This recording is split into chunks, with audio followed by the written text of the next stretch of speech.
বন্ধুরা আমার, বাবাজিরা আমার, কোরআনের ফজিলত, কোরআনের মর্যাদা সম্পর্কে কি বলবো?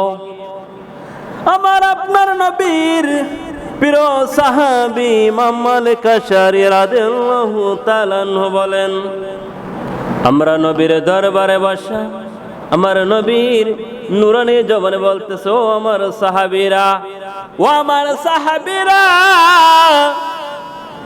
তোমরা শুনে রাখো, খৈরুকুম মান তাআল্লামাল কুরআন ওয়া আল্লামা, তোমাদের মধ্যে সর্বোত্তম ওই ব্যক্তি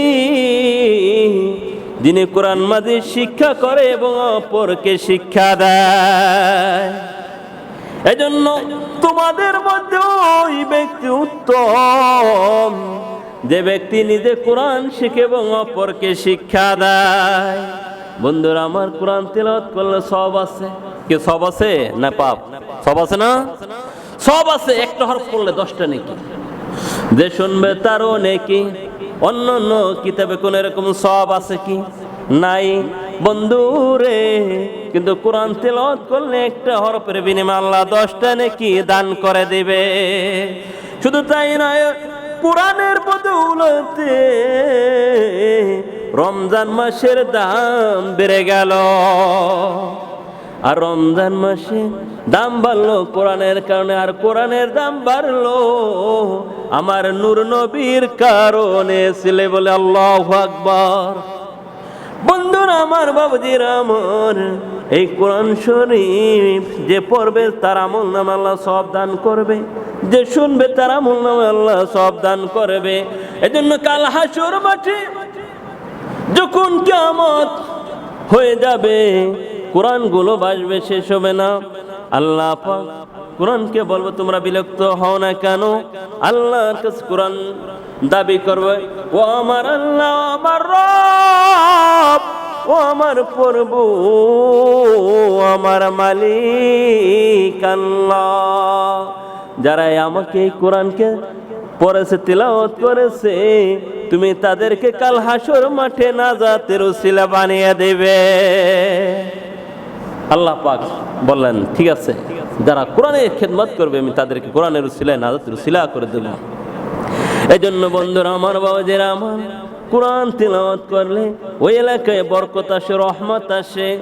আর কোরআন তিলাওয়াতের বরকতে আল্লাহ পাক ওই এলাকা থেকে বালা মুসিবত দূর করে দেয়। এই জন্য আমাদের ছেলে মেয়েদেরকে কোরআন পড়াতে হবে। কবি বলেন, কোরআন শিখাও ছেলে মেয়েদের হে মুসলমান, জান কবজের কালে তোমার হইবে রে আসান। বন্ধুরা আমার, বাবাজিরা আমার, কোরআন এমন একটা জিনিস, যখন মৃত্যু যখন অবস্থা হবে, মুমূর্ষু অবস্থায় আসবে, যখন কোনো ব্যক্তির মুমূর্ষু অবস্থা আসবে, ওই মুহূর্তে যদি পাশে বসে কোরআন তিলাওয়াত করে, তাহলে ওখান থেকে শয়তান দূর হয়ে যায়। কারণ মুমূর্ষু ব্যক্তি যখন মৃত্যুর সময় এসে যায়, শয়তান ওখানে বসে, শয়তান ওয়াসওয়াসা দেয় যাতে করে কালেমা পড়তে না পারে। আমরা মৃত্যু সজ্জায় যারা আসে তাদেরকে কালেমা পড়ার জন্য তালকিন দেয়, ঠিক না? মুসলমানরা কালেমা পড়ার জন্য তালকিন দেয় যে তুমি পড়ো কালেমাতে, বা লা ইলাহা ইল্লাল্লাহ মুহাম্মাদুর রাসূলুল্লাহ, বা কালেমার শাহাদাত আশহাদু আল্লা ইলাহা ইল্লাল্লাহ ওয়া আশহাদু আন্না মুহাম্মাদান আবদুহু রাসূলুহু। এভাবে আমরা মুসলমানরা কালেমার তালকিন দেয়, কিন্তু শয়তান ওখানে বসে যায়। এই জন্য শয়তান ধোঁকা দেয় যাতে করে কলেমা পড়তে না পারে।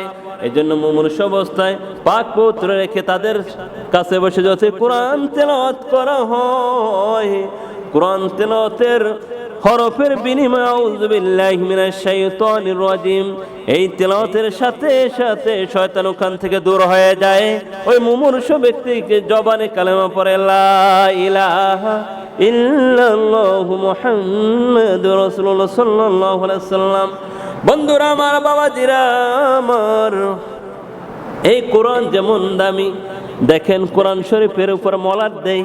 আপনাদের এই বাজার থেকে ধরেন 30 টাকা দামের, 40 টাকা দামের গজের কাপড় কেনে, জুদ্দান বলি, মলাট বলি, আপনারা যাই বলেন, কি যুদ্ধ কলসিপুর পর যে কাপড়টা দেয় ওটা কোরআন শরীফ দামি রে। আর কোরআন শরীফের সাথে লাগার কারণে 40 টাকা গজের, 50 টাকা গজের কাপড় কোরআন শরীফে লাগার সাথে সাথে ওই কাপড়েরও মর্যাদা দাম বেড়ে যায়।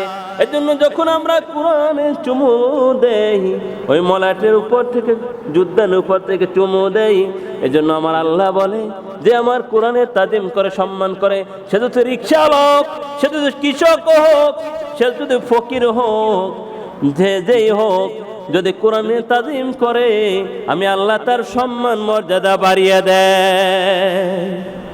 বন্ধুরা আমার, বাবাজিরা আমার, একজন হাফেজে কোরআনের মর্যাদা এমন হলো তার সিনাটা পচে না, তার সিনা মুবারক পচে না, এবং 10 জনকে সে সুপারিশ করে জান্নাতে নিয়ে যাবে। সুবহানাল্লাহ বলেন। এই জন্য আমরা কোরআন তেলাওয়াত করবো কিনা?